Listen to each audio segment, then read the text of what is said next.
আসসালামু আলাইকুম। আশা করি সকলেই ভালো আছেন। আসলাম আজকে রাত্রে মাছের ঘেরে।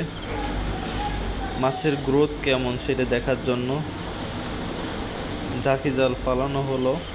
দেখি কি মাছ ওঠে আর মাছের সাইজ কেমন হলো, গ্রোথ কেমন হলো, আপনার মাছের খাবার কম হচ্ছে না বেশি হচ্ছে এই বিষয়টা একটু যাচাই করার জন্য। কারণ সবসময় মাছের যে খাবার সেটা আপনার যাচাই করে দেওয়াই ভালো। কারণ বেশি খাবার যদি আমরা দেই তাহলে পানিতে খাবারটা নষ্ট হবে, নষ্ট হয়ে পানি আপনার অক্সিজেনের সমস্যা হবে। দেখা যাক, দেখি কেমন মাছ হচ্ছে। মাশাল্লাহ, মাছগুলো খুব ভালোই বড় হয়েছে অল্প দিনে।